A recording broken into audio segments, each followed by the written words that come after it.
the radical, fundamental principles of freedom, rational self-interest, and individual rights.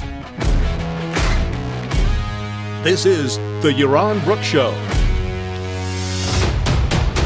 All right, everybody, welcome. I hope you're having a great weekend. Welcome on this Sunday afternoon. And whoops, what happened there? Everything's still working.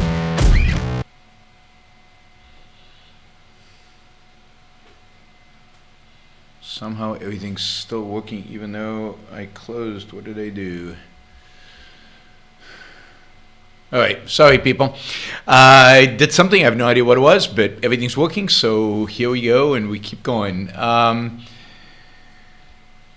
Yeah, Super Chat, those of you asking questions in the Super Chat, sure, we'll get to your Super Chat questions after I cover the topic, and happy to cover those topics. All right, so feel free to ask questions. It's better if you wait until towards the end of the show or towards the end of my segment on what we're talking about today, which is Notre-Dame, just because it'll be easier for me to focus on the questions rather than be distracted by them. All right, I want to go back to the issue of Notre-Dame. I talked about it, I can't remember, a couple of days ago, I think, on the show with Amy. But it is such a rich topic. Not so much the topic of the burning of Notre-Dame itself, but the whole issue of the response, both on the left and on the right, to the burning of Notre-Dame, and the way it's being characterized, the way each side is being characterized by the other. And then, of course, I think the objective meaning, to the extent that one can derive an objective meaning from the burning, or an objective attempt at the symbolic meaning of the burning of Notre-Dame, given that it's in most likelihood an accident, the extent to one can derive any kind of meaning out of an accident. But, why I think it affected so many people, emotionally. Again, I talked about that over last weekend, or on Tuesday, but it's worth talking about this in terms of the response in the media. So really, I think out of this, two or three different topics. One is kind of left and right response and capitalizing or the way in which it's being portrayed. I do want to talk about philanthropy in the context of the burning, because it's quite amazing, kind of the philanthropic response, and the response to the philanthropic response. It has been quite stunning. And I do want to bring in a little bit of a discussion of the Yellow Jackets, who are burning other parts of Paris, or at least cars and motorcycles in the streets of Paris, as I am speaking. At least that's what I'm reading off of the media. So, and to a large extent, in a sense, as a response to the response to Notre Dame burning, has, instead of people thought, the burning would unite the French, and there wouldn't be any Yellow Jackets this weekend, and they won't go out and they won't demonstrate, and the exact opposite has happened. The response has been to radicalize at least certain elements within the Yellow Jackets about this. So again, you get this is an issue that there's a lot to talk about. So let me again remind you of my response to this, and I was kind of saddened and shocked, and I kind of was trying to figure out, okay, why am I responding emotionally to the burning of a church, right? Obviously, I'm not religious. Indeed, I view in many regards the Catholic and the Christian church and the Catholic Church as enemies of what I consider Western civilization, as enemies, philosophical enemies of all the ideas I hold dear. I consider the Judeo-Christian tradition as dangerous to the future of liberty, to the future of freedom, and to the ability of individuals to thrive, because it rejects the two foundations on which I believe Western civilization is grounded, and those ideas are reason, the importance of reason, the efficacy of reason, the idea that all knowledge comes from reason, and individualism, the sanctity of the individual above all else.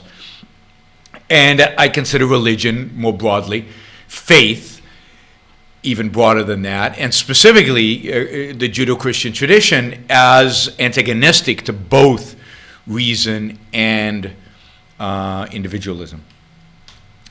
So why the emotional response when Notre-Dame, a symbol of Christianity, a church, a Catholic church, burns down? And I think it has to do, and I mentioned this earlier, it has to do with the time frame at which Notre-Dame is built and comes into existence, really. I think somebody mentioned the fact that Thomas Aquinas was still alive when Notre-Dame was finished, or around that period. It is the period in which the ideas of Aristotle are being introduced to the West, these ideas being introduced by thinkers and philosophers in Paris during this period of time, and then later, of course, from Thomas Aquinas coming out of Rome. It really is the beginning of the birth of Western civilization, the introduction of Aristotle into the Catholic Church and through the Catholic Church into Western civilization is, I think, into the West, is the beginning of civilization, and therefore is the beginning of Western civilization. It doesn't completely come to its full flourishing until the 17th and 18th century, the age of science, the age of reason, the Enlightenment. I think that is the real manifestation, the real realization of Western civilization, and to some extent you could argue has never been fully manifest in the West. And the Catholic Church does get credit.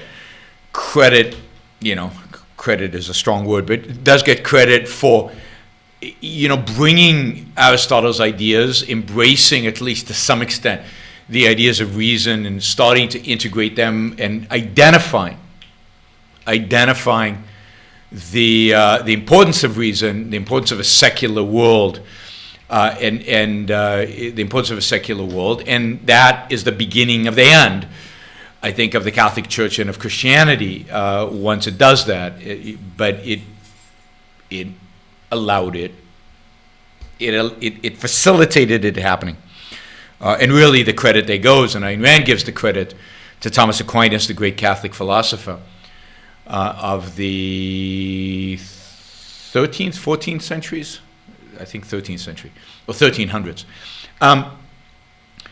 So there's this. So to me, that's what Notre-Dame symbolizes. It's this architectural achievement of this period. Architectural achievement, by the way, achieved by the blood and the sweat and the finances and the material well-being of serfs who built this for the glory of a god who didn't care much about their own suffering and their own and their own pain.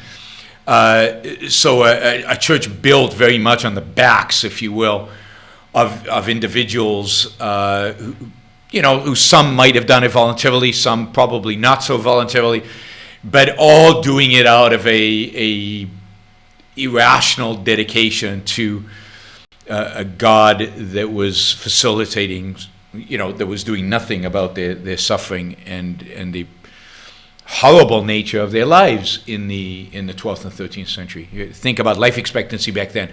Think about child mortality back then. Think about just the quality of life, which was horrific, brutish, short, as unpleasant as human life has been. Anyway, so in spite of all that, recognizing all that, this building represented, I think, the beginning of what later became Western civilization. Right? I started thinking about what would my emotional reaction be to different kind of creations, if you will, the destruction of different different artworks, architectural buildings, and the first thing that came to mind was, I mean, imagine if Michelangelo's David was shattered to pieces, and wow, I mean, my emotional reaction would be, I would be completely devastated. I mean, it would be really emotionally crushing. I mean, this was sad, and watching it burn was particularly sad, and it was symbolic, and the beauty of Paris comes to mind, and the importance of Paris, and the meaning of Paris as this beautiful city. To see that destruction in Paris was part of it.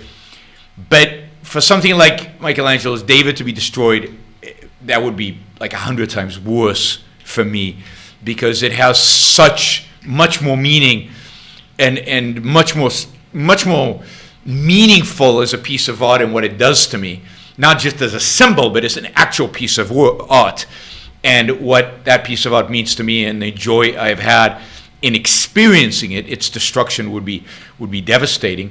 And then I think even symbolically, it represents so much more than does any church, because in a sense, even though I don't know that Michelangelo would have conceptualized it this way, and certainly later in life wouldn't have seen it this way, Michelangelo's David is the rejection of Christian society. It's the rejection of the Judeo-Christian tradition. It's the rejection of everything that I think Christianity represents, and it is the affirmation of a Greek Enlightenment view coming, 300 years before the Enlightenment. So it is a window into what is humanly possible, a window into what civilization can be, sculpted way before, if you will, the philosophers catch up to it. And maybe the philosophers don't catch up to it until Ayn Rand, really, in terms of what Michelangelo's David represents. So, to me, that would be 100 times more devastating. So, I mean, that to me is what the burning, and to some extent here I'm repeating what I said on Tuesday. But here's what a variety of different commentators and how it's interpreted. It was fascinating for me to read a variety of different articles about this, and you can start with the obvious, that the first response, and there's still pages on the web all over the place dedicated to trying to establish that this was committed by Muslims, that this is somehow an act of terrorism. Now, there is a small probability that it is an act of terrorism, and certainly when it happened, it was reasonable to think, oh, this might be an act of terrorism, given that vandalism against churches and synagogues all over France are a regular thing, given the history of terrorism within France. It would not be outrageous to think this, but as the day progressed and as the days since have progressed, there seems to be evidence to suggest, significant evidence to suggest, that this is not an act of terrorism, that the experts are saying this was an accident. So at some point one has to say, okay, it's probably not. We're going to put this aside. But no, there are still websites, people pushing for this interpretation, advocating for this interpretation, and using the burning of the fire to point at other fires and other acts of vandalism that are associated with Islam. Now, fine, it's always good to point out acts of violence and terrorism that are occurring and use opportunities to do it. But this, it looks like, it appears from all evidence, was not an act of Islamic terrorism. Get over it. Not everything bad that happens in the West happens because of Muslims. Indeed, I would argue the most fundamental, the most important bad stuff that is happening in the West has nothing to do with Islam or Muslims, and that is the philosophical undermining of the Enlightenment that has happened in the West over the last 200 years and is getting worse, and we're seeing its manifestations. As I've said many, many, many times, the West is not being killed by Islam. The West is committing suicide, and maybe Islam will take over the corpse of the West. Maybe that's the outcome. I'm not convinced that will happen. Indeed, I'm pretty sure it won't happen. But the killing, the actual destruction of the West, as I understand the West, as embodying these ideas of individualism and reason, is suicidal. It is done by Western thinkers, Western intellectuals, Western philosophers, Western people. It's not being done by Muslims. Again, when the West has committed suicide, when the West is dead, then there will be forces that kind of feed off of its remnants, feed off of the corpse, and maybe that turns out to be Muslims, maybe it turns out to be, who knows, communists, fascists. It's hard to tell. There are plenty, maybe even Christians, there are plenty of anti-Western ideologies, plenty of anti-Western ideas and peoples who are just waiting for the end of these ideas of individualism and reason to be able to feast off of the wealth and off of the, for a while, off of the remnants of what this civilization has created. And I consider communism, I consider fascism with all its variations, all its different white supremacists, to racism, to all the different implications of that, to Islam and particularly Islamism, but also just Islam, to Christianity. I consider the Judeo-Christian tradition, again, fundamentally anti-Western. So the rise of religion would be a way of Christian religion, be a way in which we might see the manifestation of the death of the West. We might see it in the rise of nationalism or fascism or varieties of different leftist ideologies like communism and nihilism and anarchism. All of these could be manifestations of what, or another war within Europe where the Europeans just slaughter one another. All of those could be manifestations of the death of Western civilization in Europe. I'll tell you what it's not going to be. It's not going to be a war between the West, as represented by the advocates of reason and individualism, and Islam. That is not going to be how the West dies, because if there was such a war, if there were actual advocates of individualism and reason in the West, then they would win easily and quickly and devastatingly, and they could, and it wouldn't be much of a battle. The problem in the West is there is nobody advocating for Western civilization. That's the problem in the West. So some people, of course, jumped to blame this on a variety of different conspiracy theorists. Then there was a variety of different conspiracies that almost always included Muslims. Then, of course, there was the social justice warriors that celebrated this. This is finally the burning of a symbol of what they consider a symbol of colonialism, white patriarchal heteronormativity. Heteronormativity. I don't even know what that means. Anyway, it doesn't matter. But there was a portion of the radical left that just thought this was fantastic because this is a symbol of the West and it is being destroyed and the West needs to die and the West needs to be taken over, right? It needs to disappear. By the way, much more likely that these kind of intellectuals of the West will destroy Western civilization than anybody external. So, here was the secular leftists just chomping at the bit to celebrate the knocking down of another monument to civilization, another monument to religion, but in the name of the West is primarily identified with colonialism, with racism, with sexism, with everything the postmodern left argues against Western civilization. Right. a Harvard professor, I think her name is, or professor, his name, Patricio Del Real, who's an architecture historian at Harvard University. He wrote in Rolling Stones, again, this is another expression of this, the building was so overburdened with meaning that its burning feels like an act of liberation. So yeah, you got all these people celebrating, this is cool, great, tear down those symbols of oppression.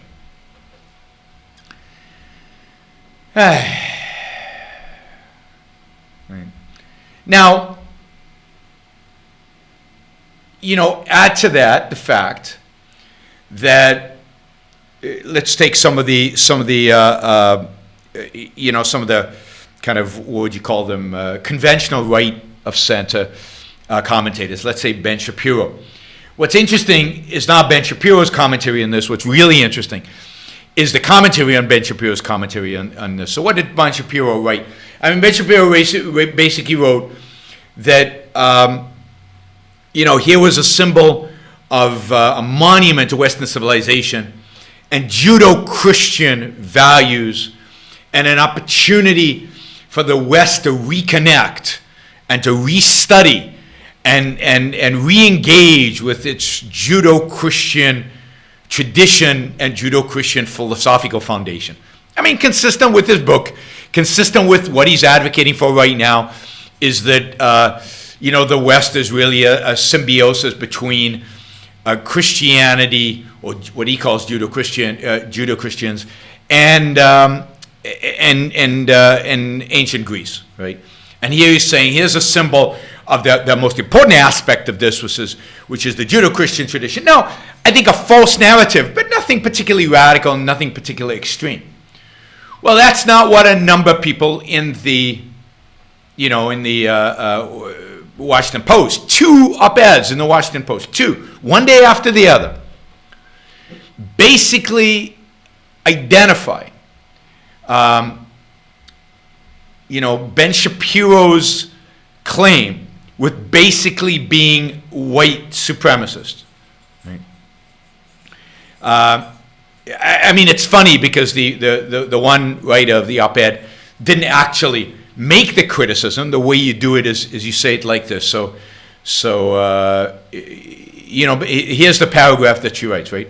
Ben-Shapiro, an influential American right-wing pundit with a huge following on social media, lamented, quote, a magnificent monument to Western civilization collapsing, end quote, and then followed up with the tweets that insisted upon, quote, Judeo-Christian heritage embodied by Notre-Dame and the duty of all to familiarize ourselves with the philosophy and religious principles that built it, end quote. Now, here's the way she, or he, or whoever wrote this, represents this. Critics, not me, critics quickly noted the brutal treatment meted out on French Jews for centuries while the cathedral stood. Absolutely true, and a legitimate criticism to the whole Judeo-Christian idea that there's a Judeo-Christian anything, but we can get to that.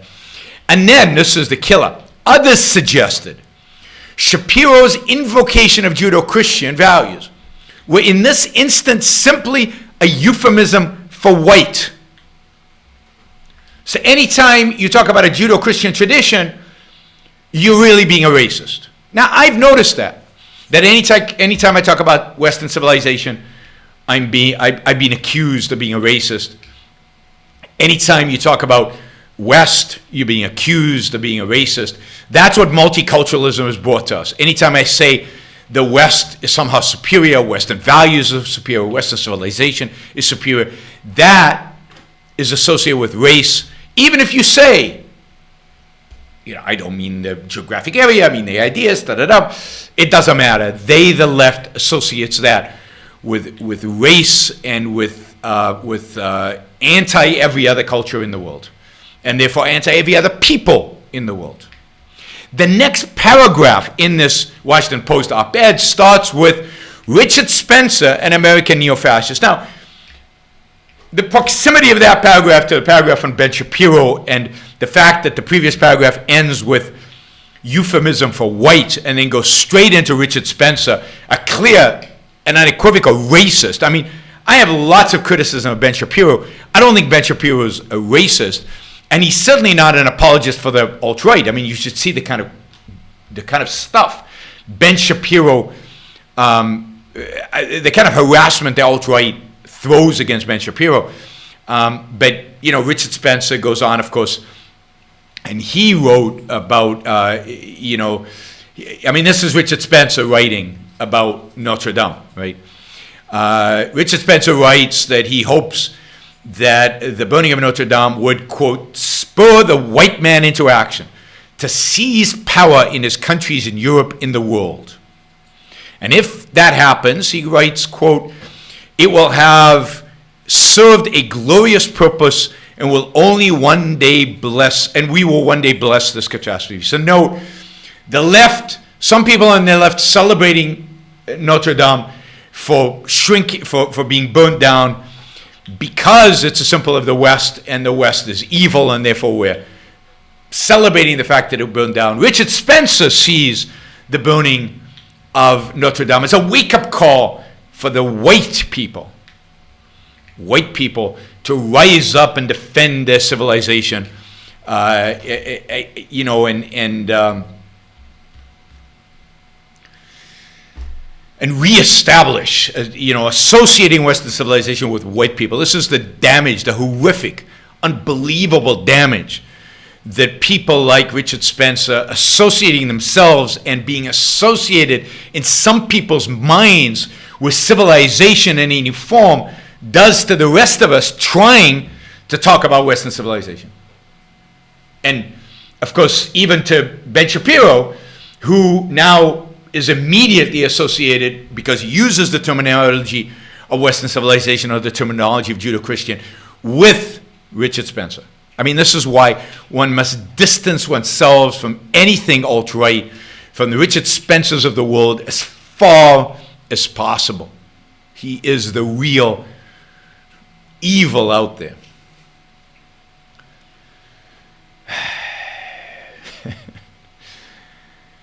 Yeah. All right, and, you know, and of course, this is what the op-ed continues to say. It says, well, wait a minute. All these claims about Notre-Dame being a part of Western civilization, well, it's not, because it's very, and they write, it's very Westerness is a fuzzy concept, after all. This historian noted that the French Gothic tradition is deeply shaped not only by Greek pagan thought, but by the influence of Islamic architecture likely encountered in Moorish Spain. So the whole notion of the whole discussion of Western civilization, undefined or defined wrongly by people like Richard Spencer as white, by people like Ben-Shapiro as Judeo-Christian, of course, empties the concepts and allows others to say, well, but it's not even West. So the whole conversation, the whole discussion of Western civilization is empty and meaningless because they don't define their terms. Now, granted, Ben-Shapiro has written a whole book about what he views, right? As he views as Western civilization. So at least he is trying to define it. I think he defines it wrong. And as a consequence of his wrong definition, I think they're real, you know, that creates real problems. Many on the right in Europe, you know, use this as an opportunity to bemoan the death of Christian. You know, they don't pretend. You know, Ben-Shapiro would like to pretend that there's something called Judeo-Christian tradition, and there's some alliance between Jews and Christians that has given rise to this beautiful civilization. But European Christians know better, particularly if you're Orban, and particularly if you're Orban is the Prime Minister of Hungary, Viktor Orban, and particularly if you're part of kind of the new authoritarian movements within nationalist movements within Europe. You know What you want is not a Judeo-Christian tradition. What you want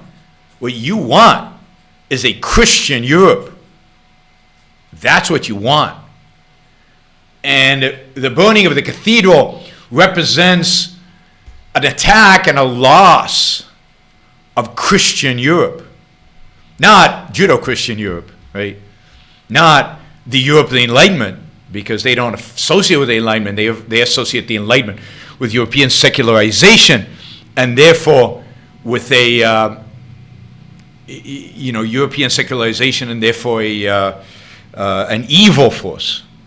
Somebody mentions Orban is a great friend of Israel. Yeah, he's a great friend of Israel when it's convenient. Every fascist, every anti-Semite has his friends who are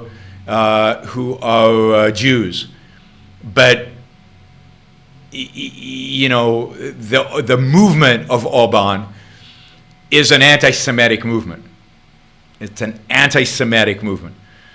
And it's convenient to be friends of Israel because you can get goodies from the Israelis, and the Israelis are always looking for any friends they can find within Europe. But the idea that Hungary or the people in power in Poland, or generally the nationalist movements in Europe are friendly towards Jews is just complete and utter nonsense. As soon as they have an opportunity, as soon as they view it as in their self-interest, and it was in Orban's self-interest during the latest campaign and the previous campaigns, to flip it and to turn it against the Jews, they will do so.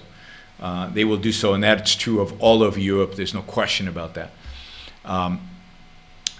Anyway, all right.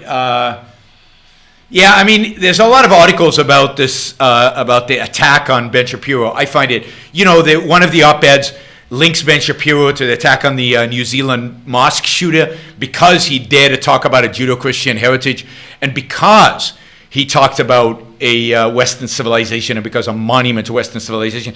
By definition, those kind of just mentioning those ideas makes him into a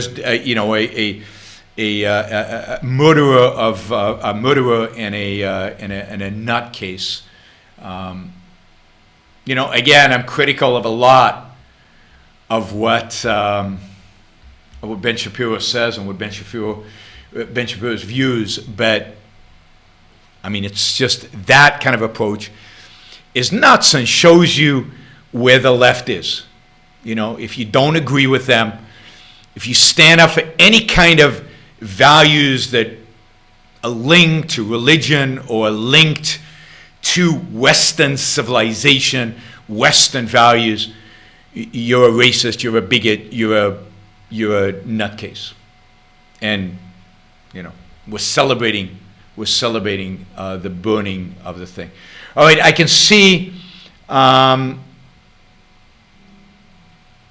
can see the super chat questions. Let me just, I'm just gonna, and I'll get to them. I'll get to them later. All right. Let's see. I think there's one here about Ben-Shapiro, so let me take that. Producer Chris says, I dislike the egotism of Shapiro's vision. The West is a place where dreams come true, with hearts regardless of class, race, and so forth. Before only royalty could do this, religion is a conduit. Humanity belongs to nature. Well, I don't think humanity belongs to anybody. I'm not sure what that even means. But I dislike to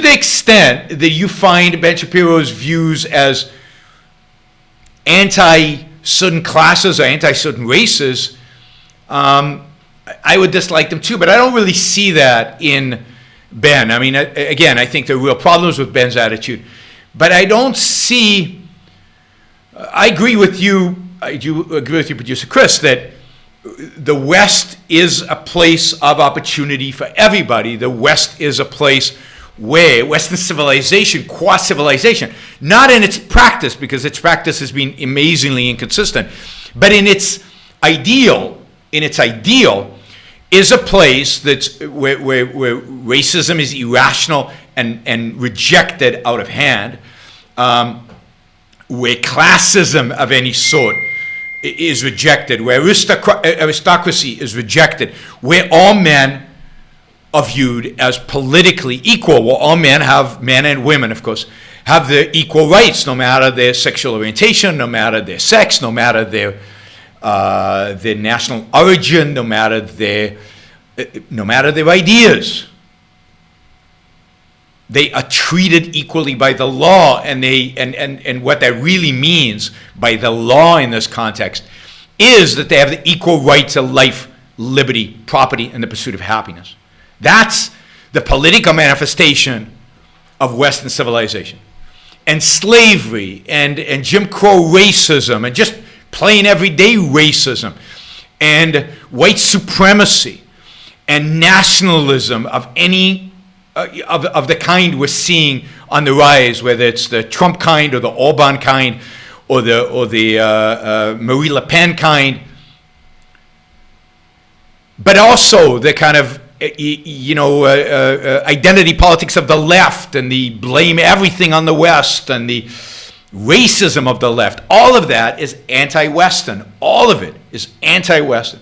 It's a rejection of the fundamental nature of the West. So today, the one thing that unites left and right is a rejection of the fundamental core values of Western civilization. And that is what is so sad, and that's why I keep saying Western civilization is committing suicide. It's committing suicide by committee. It's committing suicide by its entire intellectual class. There are few, very, very few, who are standing up to try to defend what Westernization is really, right? And in that sense, it's going away by default. Everybody's attacking it. If the left wins, Western civilization is dead. If the right wins, Western civilization is dead. If Viktor Orban is victorious, Western civilization is dying in Hungary. Not that Hungary was particularly ever a symbol of Western civilization. If Marie Le Pen wins in France, she will continue the destruction of Western civilization. But the same is true of the left, and people like Macron are basically allowing Western civilization to die by default because they represent nothing, and that nothingness is what will also, allows all these other ideologies to fill in the vacuum and destroy it.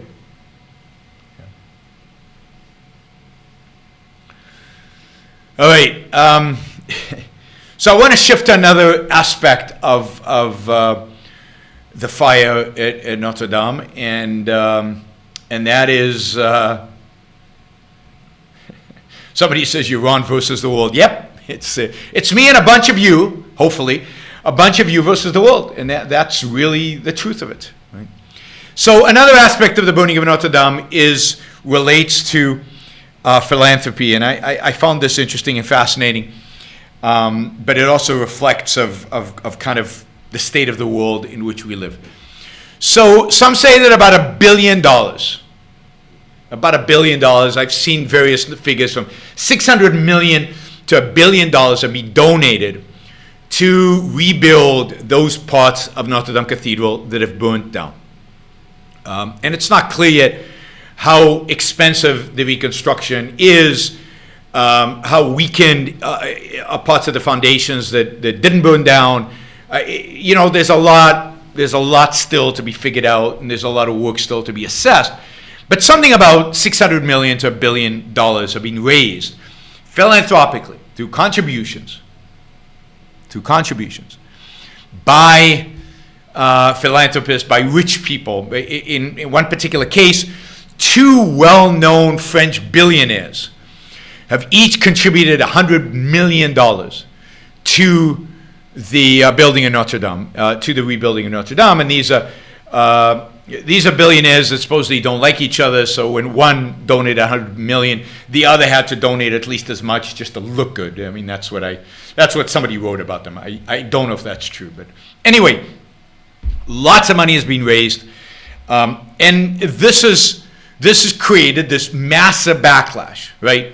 People on social media immediately start asking, if we can raise $1 billion to rebuild this ancient building that carries all this historical evil weight, as somebody described it earlier, right? It's a lot of money, $1 billion. Then why can't we fix or support Native American sacred lands that are being destroyed by fracking and development? What? Or, how about using that billions of dollars to rebuild historical black churches that are being destroyed by arson? By the way, everybody talks, just as an aside here for a minute, everybody talks about the attacks on churches in France and associates it with Islamic terrorism, and maybe a lot of it is associated with Islam. I don't know. But what's interesting is that there's also at the same time an epidemic of burnings of black churches all over the south of the United States, similar to what's going on in France. Vandalism and burning of churches all over the south, particularly black churches, black congregations. And not being done by Muslims, so I don't know who's doing it. Is there another force out there that might be burning black churches that are not Islam? I don't know. You guys figure it out. It just strikes me as, we're very quick to establish whole websites and very quick to lash on to some forms of violence when the violent offender is somebody that we despise, and yet we give no press or no credence to the violence and coercion against groups that we don't care if they're marginalized, like blacks in the South in the United States. Anyway, why can't we use $1 billion to restore these black churches that are being devastated through arson? By the way, so an aside again on this, which all the articles point out, as a consequence of the money raised for Notre-Dame, a bunch of money is being contributed to help black communities in the South rebuild their churches. So I guess the philanthropy begets philanthropy. All people have been complaining, how about climate change? $1 billion could go far. I don't think it can go far to deal with climate change. Or how about all the starving people in Africa? I mean, think about how much aid you could provide with $1 billion to Africa. I mean, that should be able to save tens of millions of children from dying on any given day. So there are better social causes, we are told, to spend $1 billion than this. Right? What about, and this is directly related to the yellow vests, right? We've got a yellow vest, and I did a whole show on the yellow vest. We've got yellow vest demonstrations in France, complaining about inequality, complaining about the elites, complaining about the prosperity of the cities and the relative austerity in the countryside in France, complaining about the working conditions or the living conditions of the working class versus the elites in France and how well they are doing. And there have been demonstrations since November, every weekend in France. And a lot of it is about the dramatic increase in homelessness in Paris, the dramatic increase in poverty in France, supposedly. I don't have the statistics. Well, why can't we use the $1 billion towards the poverty, towards redistribution? Now, all of these complaints come from a particular point of view. Whether these are complaints that are originating on the left, on the right, on the middle, they all address this issue from the same perspective. It's the same perspective that Ray Dalio talks about in his critique of capitalism. And it's the perspective that wealth, that your money, that whatever you have created is the property of all of us. It's the property of, quote, society. And therefore we in society should be able to to determine how it's used. Well, should we rebuild a cathedral or should we help the poor? But the beauty of this philanthropy is that it's voluntary. It's people's choices. Now, I don't think in my hierarchy of values, rebuilding Notre-Dame is at the top if I had $1 billion of what I would contribute money to. It's clearly not. It's not even close to the top. I would spend the money on promoting Western civilization. In other words, on promoting Enlightenment ideas. In other words, in promoting Ayn Rand's ideas. If you want to save Western civilization, you don't rebuild a cathedral. You rebuild, or you build anew, the intellectual foundations of Western civilization. You rebuild, or you build anew, the educational institutions that promote the philosophical foundations of Western civilization. And Ayn Rand did the work. Now it's just a matter of getting that work out there, applying that work, rebuilding those foundations, or building them for the first time in many cases. That means supporting thinkers, intellectuals, philosophers, whether they're in universities, whether they're in think tanks, whether they're independent. It means getting those ideas out there into the world, getting the ideas that made the Enlightenment possible into the world, and getting the ideas of Ayn Rand, who took the Enlightenment, who completed the Enlightenment project, making her mainstream. That's the work that needs to be done if you want to save Western civilization. The cathedral would not be a high priority for me. But it's not my money. And one of the principles of my idea, the ideas of, Western civilization, is that your money's yours to do as you see fit. And many rich people are putting the money into building the cathedral. Their money. But when people view wealth as a pie, remember the pie, my pie? As a collective pie, as a communal pie, as a societal pie, then wait a minute, I don't like the way the pie is being distributed. I don't like that you are sending money to the cathedral when you could be helping the poor, or you could be sending it to Paris, to Africa, or you could be, doing something else that I think is good for society. It's when we view wealth as collective, then we have the audacity, we have the gall to try to start telling people what they should do with their wealth. And ultimately, when they don't listen to us, then we advocate for taking that wealth away from them and doing it ourselves. And this is another reflection of the death or the decline of Western civilization, where this idea of telling other people what they should be doing with their wealth, not from the perspective of, if I had $1 billion, this is what I would do. But no, condemning them morally for doing what they do. You could condemn them morally. But, you could condemn them morally in the sense of saying you have a wrong moral hierarchy, right? But that's not what these people are doing, right? They have created what's the best for society?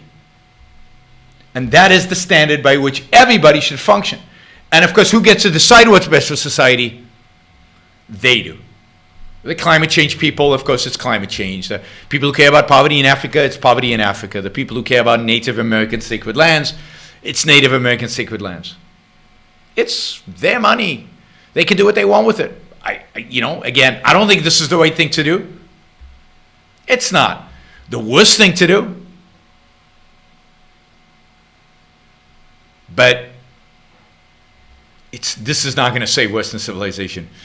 This is not going to help in the end. It's ideas. Ideas shape history. Ideas will shape the future. Ideas drive everything. So, so that's Notre Dame. I did want to mention the Yellow Jackets again, in the sense that they're demonstrating today. They're burning smaller pieces of Paris as we speak. cars and motorcycles and things like that. I think over 100 people have already been arrested. There are 60,000 police mobilized in France, all over France, over this weekend. This is a major issue, right?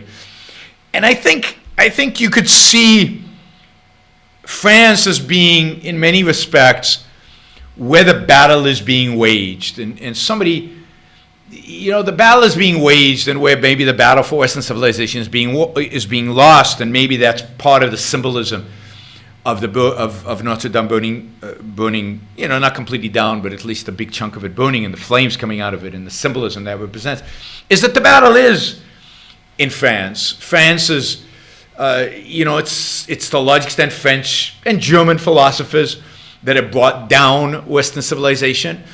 It's sadder in France because France was a major player, maybe the second most important player in the Enlightenment. If you think about the Enlightenment, you really think about two countries, and that is France and the United Kingdom, Britain and Scotland, as being the places in which in the 18th century the ideas that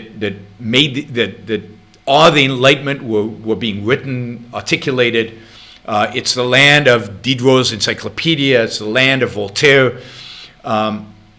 It's the land of Montesquieu, who is the most cited thinker in the Federalist Papers. It's the land that inspired Franklin and Jefferson and many of the founding fathers. It's the land of secularism, of more than the Scottish and English Enlightenment. It's the land that secularized, that promoted the secular form of enlightenment, the rejection of religion as the foundation of Western civilization. And in that sense, France is part of the birthplace of Western civilization. So I think to a large extent the battle is brewing there. And unfortunately, and somebody asked, not as a super chat, but I think as a comment, somebody asked, maybe it was a super chat question, let me see. Yeah, it was a super chat. Why are the French people so nasty and miserable? What's interesting about France is, in a sense, the French rejected the Enlightenment almost immediately. And they rejected it with the French Revolution. And I'm not an expert on this history, so, hopefully I won't misspeak when I say this. But at least my understanding is that the French Revolution, in the end, becomes a rejection of the Enlightenment. It is a violent revolution that doesn't just overthrow the king and establishes individual freedom, property rights, a capitalist order.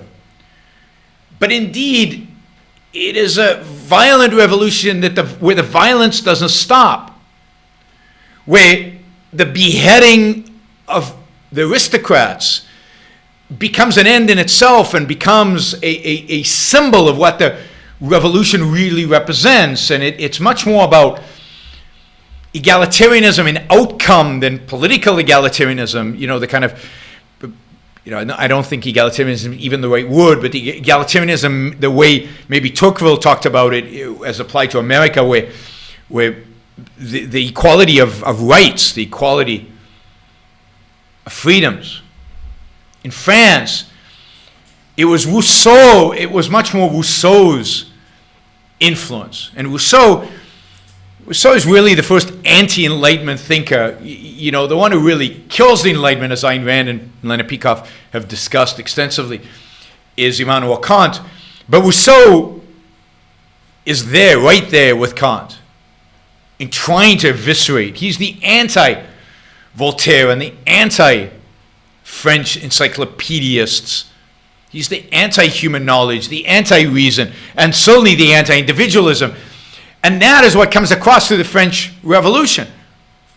And that's why the American Revolution leads to 250 years of prosperity, relative prosperity, 250 years of relative freedom. And the French Revolution leads to Napoleon, leads to authoritarianism immediately.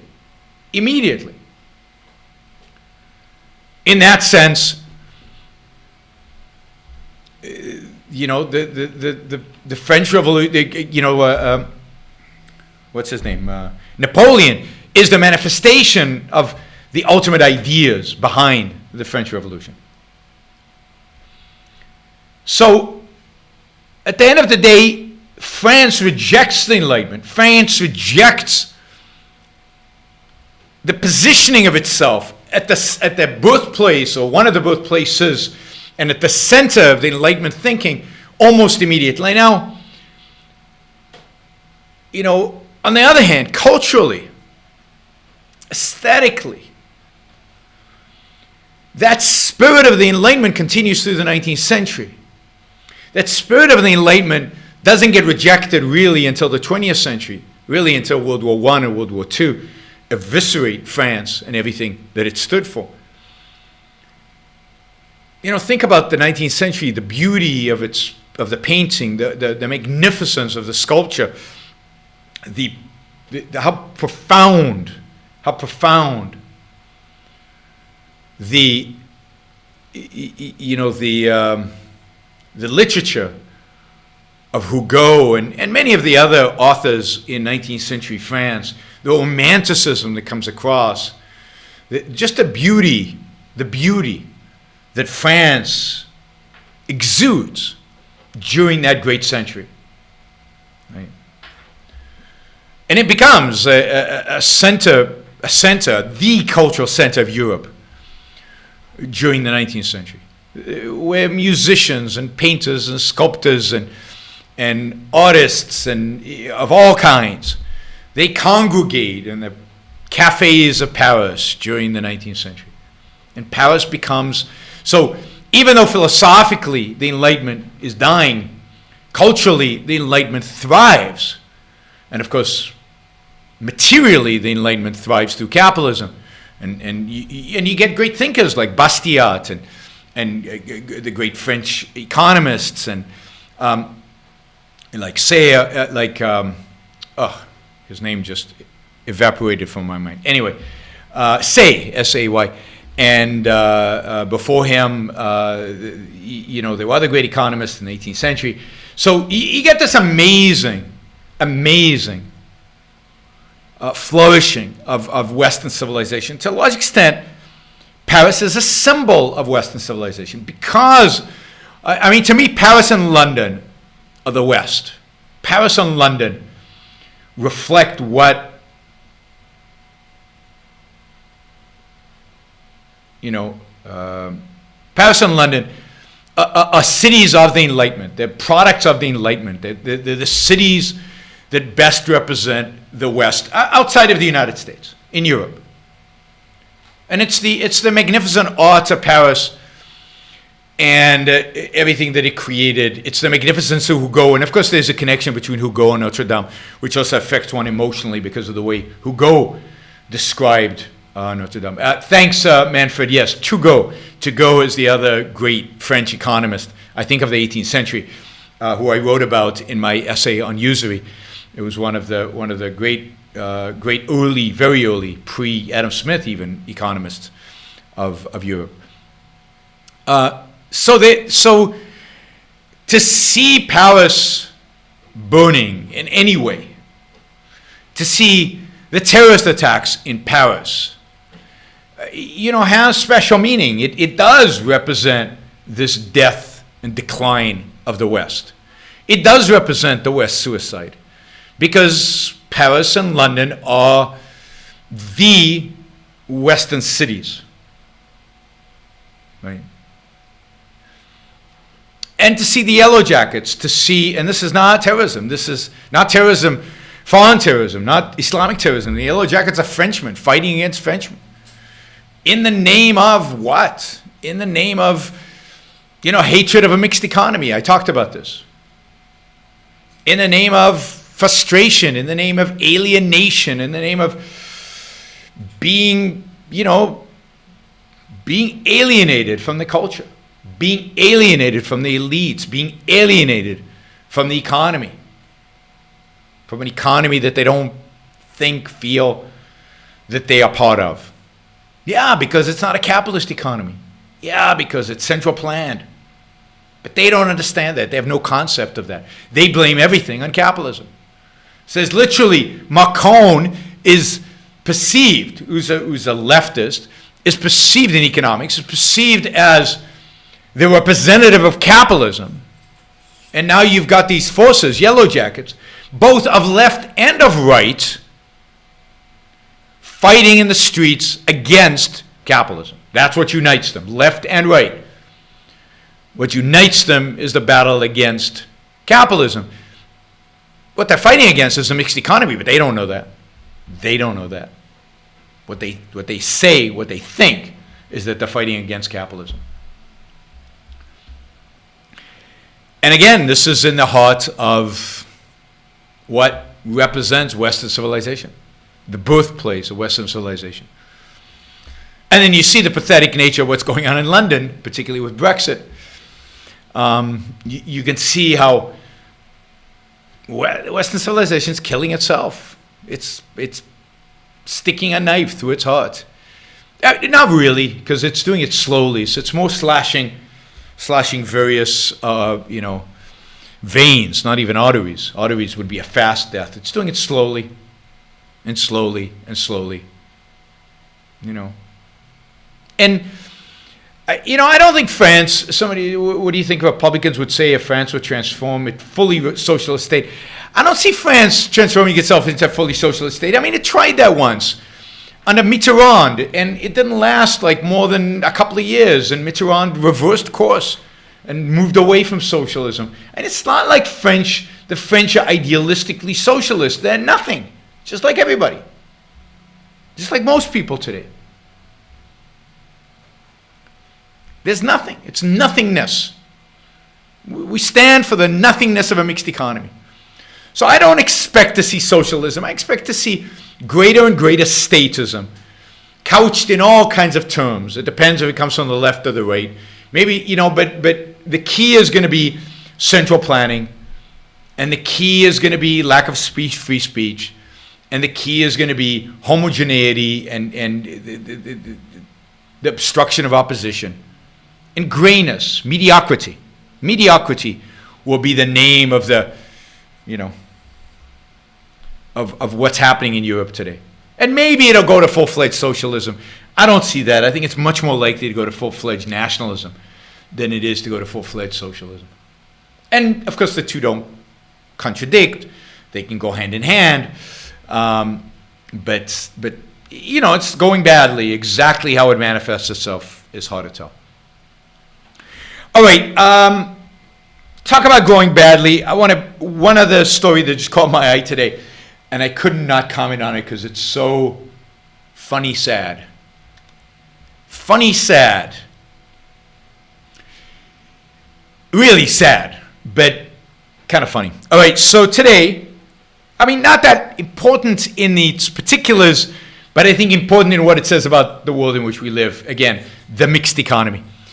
So today, the CEOs of American Airlines, Delta Airlines, and United Airlines published a letter in the New York Times and the New York Post.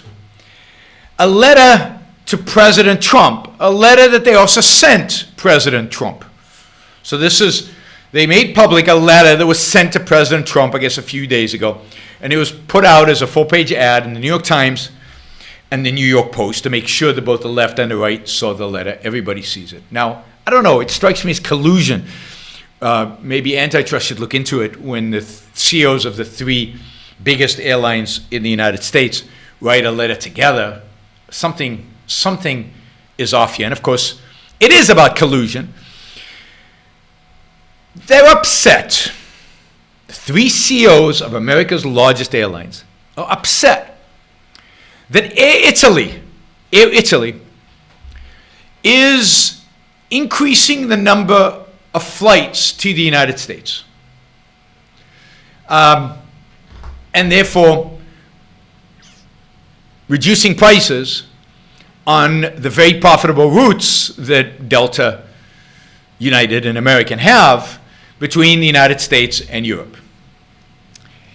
And they point out Air Italy is owned 49% by another airline, Qatar Airways, which is I guess out of Qatar, which, because of their heavy lobbying in the past,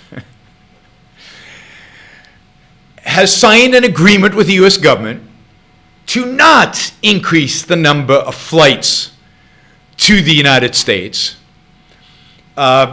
because, God forbid, it would cut into the profits of the American airlines. A deal, by the way, struck by the Trump administration in the name of competition and in the name of capitalism to decrease competition and make sure that the American airlines are protected, because at the end of the day, making America great means preserving American jobs exactly in the way that they exist right now today.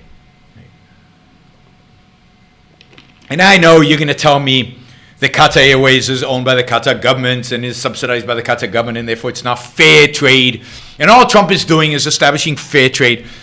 And I've already ridiculed that complete and utter, at least economic nonsense that represents. But anyway, so they're writing a letter to the President of the United States, the so-called pro-capitalist President of the United States, the so-called pro-American President of the United States,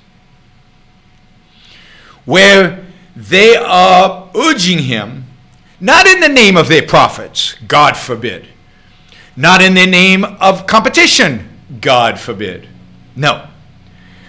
The letter is written in a way as to appeal to Donald Trump, and not even to appeal to Donald Trump, but to appeal to the rhetoric of Donald Trump. So here is the opening of the letter. Dear President Trump, your administration was built on the enduring principle, note, that the U.S. government will stand up for American workers against foreign governments that break their trade agreements with our country. That's true. But this is what they're playing to, right?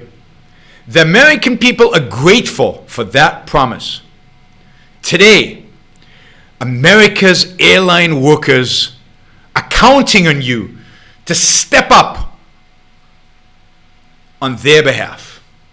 Oh my God, you can see the patriotic, the flags are waving, America the Beautiful is playing, tears are streaming down.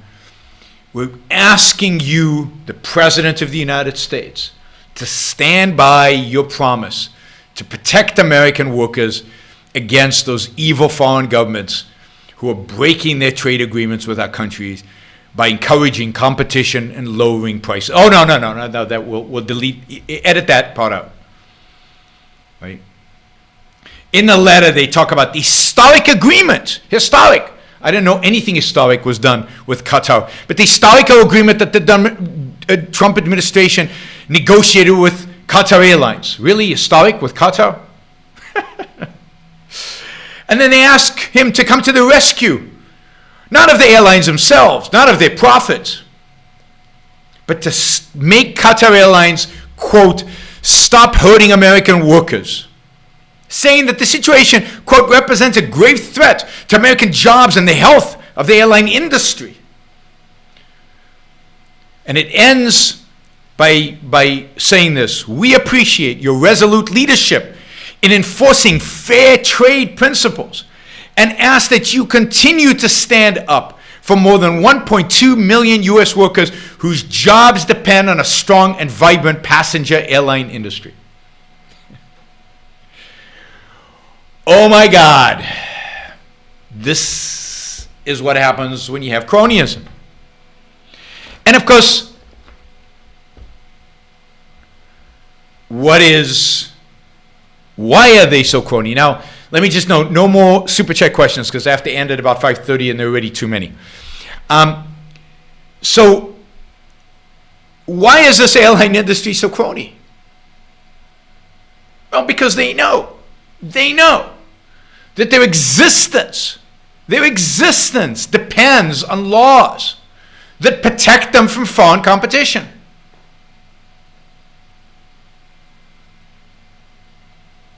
Right? We need American airlines. Why? We don't need American cars. We don't need American airlines. Why can't you fly British Air between New York and Los Angeles?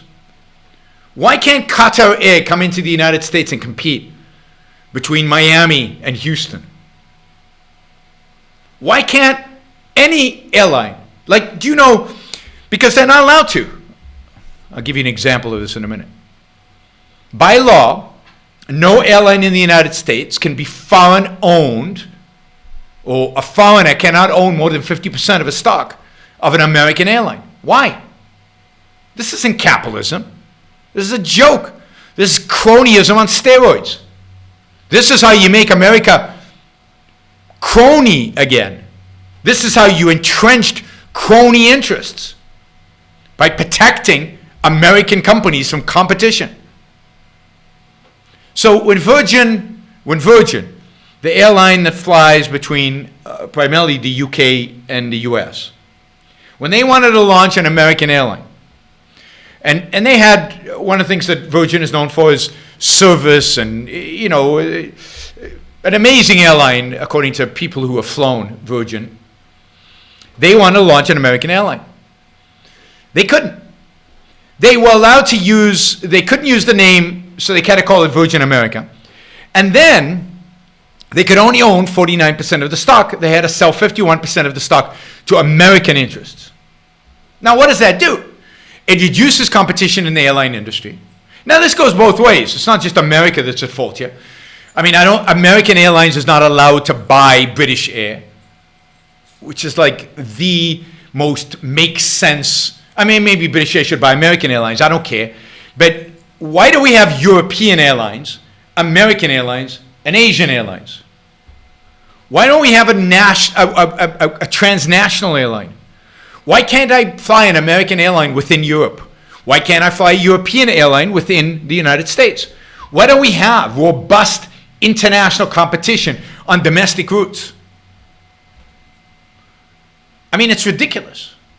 And it's the reason why what you get on American Airlines is crappy service and high prices. Why can't Singapore Airlines, rated best airline in the world over and over and over again, why can't Singapore Airlines compete with American Airlines within the United States? I'd love to fly Singapore Airlines in the US. Imagine. And instead of all these airline startups, you don't need airline startups if you actually expand competition globally.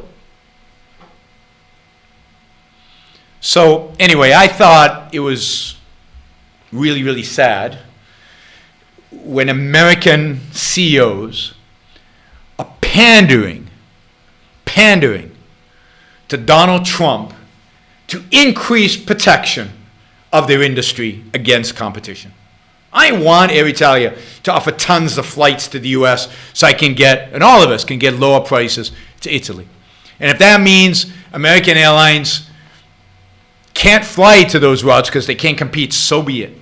I believe in freedom, which ultimately means competition. And let the best airlines win.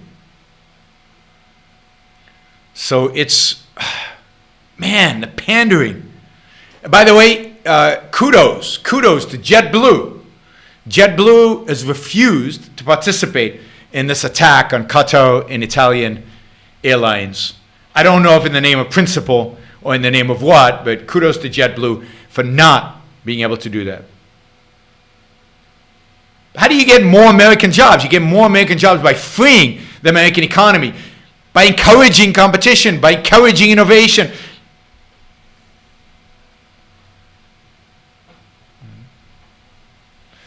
So anyway, that's sad. Okay, let's take some questions. Somebody asked about the porn ban in the UK. Porn is banned in the UK, I guess, so there's some restriction on the availability of porn inside the United Kingdom. I don't know the details about this. I heard about it.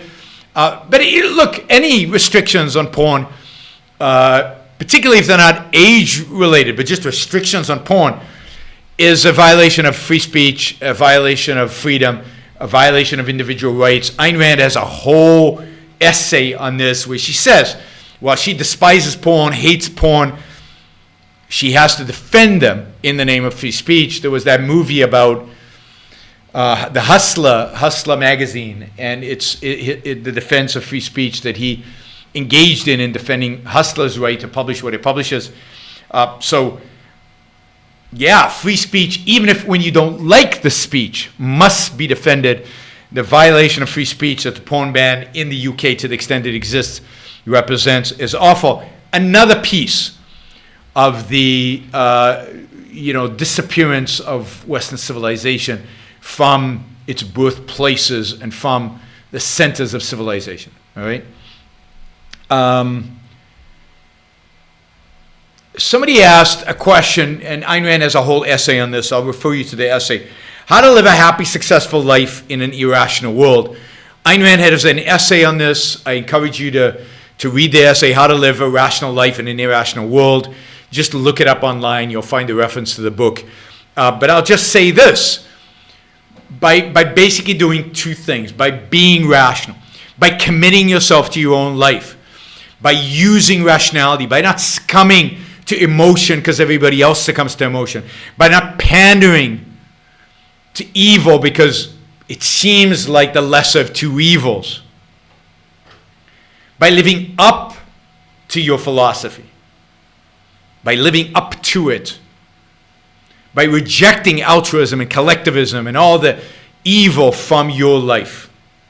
And by embracing rational egoism and rationality in your own life. And then by speaking up against the irrationality of the world around you.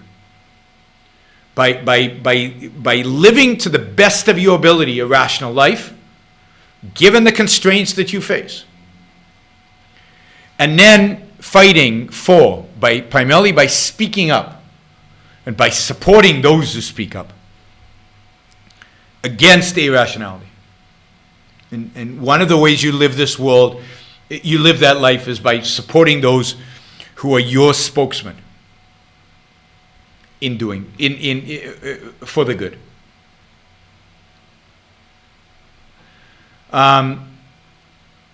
So somebody says, David says, you can watch the porn as long as you prove your age.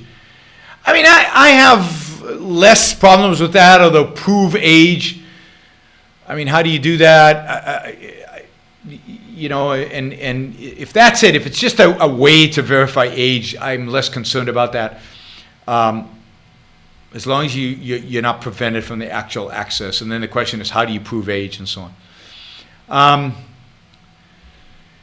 Joachim asks, from the point of view of psychology, altruism does not seem to exist. I, however, do not believe in psychological egoism. Implications for objectivism if one dismisses altruism existence. You can't dismiss altruism's existence because you can't dismiss reality and you can't dismiss the evidence. What modern psychology does is it rejects free will. And once you reject free will, objectivism doesn't exist. Nothing matters, right?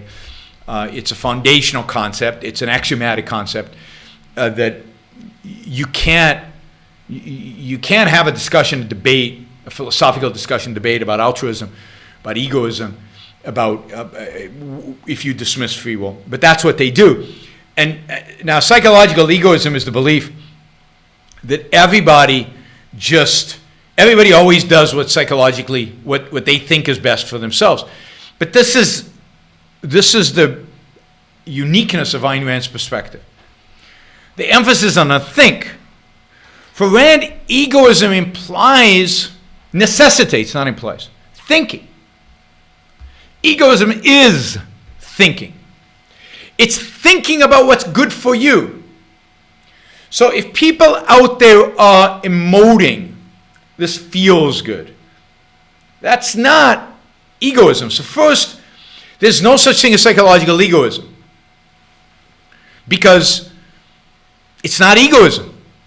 Even if it were true that all the people out there who are not real egoists, are psychological egoists, are motivated by the emotion of pleasure, which is clearly not true. Clearly not true. Then that doesn't make them egoists. Egoism is pursuing your self-interest. And I'll say real self-interest. And that real self-interest requires real thinking. And it requires thinking in the context of what is good for my life. And nobody does that. Or very few people actually do that. Or those people who do it usually do it within a particular part of their life and don't do it in an all-encompassing way. So there are very few egoists out there. And I think there are very few, if any, real egoists out there who are not objectivists, who haven't studied Ayn ideas and have learned how to do that and practiced how to do that. Because it's hard and it's not obvious and it requires real effort. And people don't exert that effort. So they're not egoists.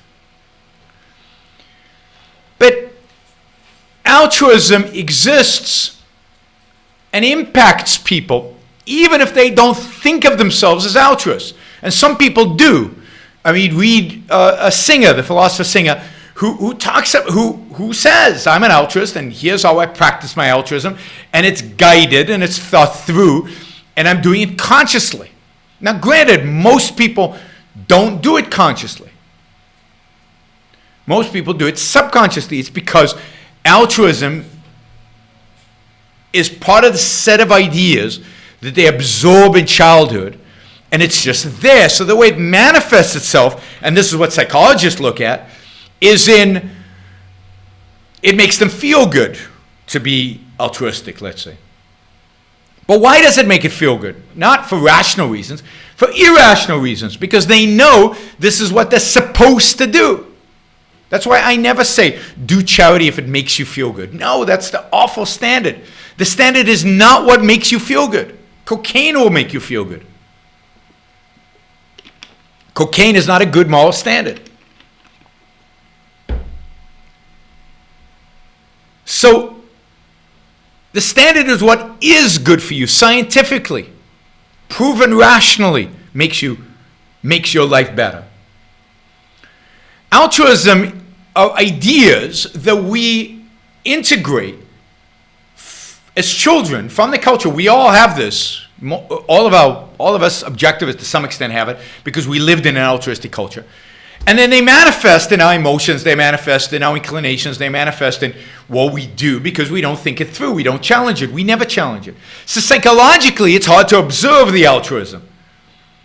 But what you observe is people doing things that are not in their self-interest, people doing things that place the interest of others ahead of themselves because it makes them feel good. But that's not egoism, that's altruism, that feeling, and of course it doesn't even make them feel good. All those feelings are shallow and it makes them worse off long term, and you can observe the worse off long term. So ideas are what shape people, ideas are what shape history. The idea of altruism shapes the way people behave, whether they hold that idea as an explicit idea or ideology or not. 90+% of them do not hold it as an idea. They don't hold egoism either. They don't hold an idea. They just do what they've been taught, what they've been trained to do. And it expresses themselves in maximizing their so-called utility, doing what feels good.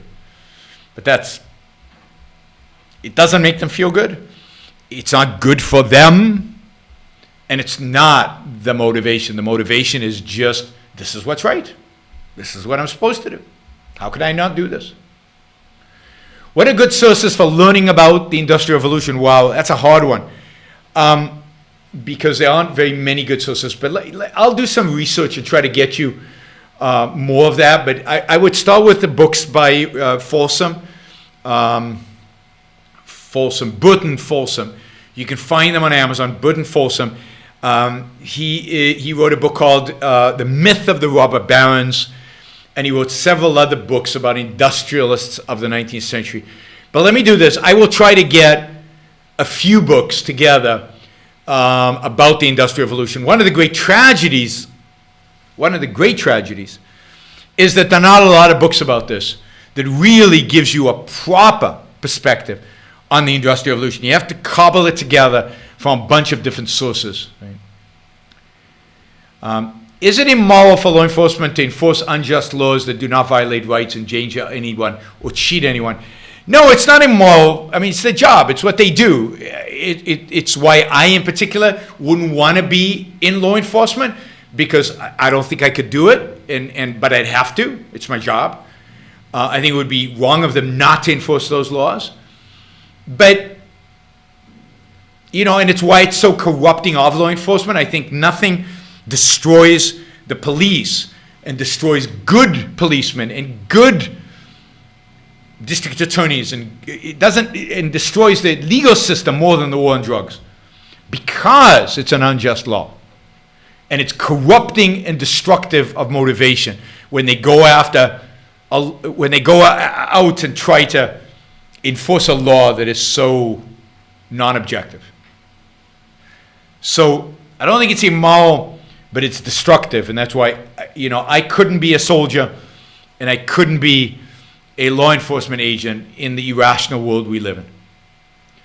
Should skyscraper light reflection be regulated? I guess that if it was so bad is that it really did, hurt you, really disturb you, not make it possible for you to sleep, make it hard to block it, not be able to, and if it was built after you already had a home, let's say, and it reflected into your living room, and it just lit up the whole place. So I think if it was that bad, then yes, I think you could regulate it, just like you could regulate noise, and you could stop people from using certain noise, then yes. All right, I see there's a bunch of people on the chat who are experts on the various things that are being banned in the porn industry in the UK. So I'm going to leave that to you. You guys seem to be experts on it. I am not. All right.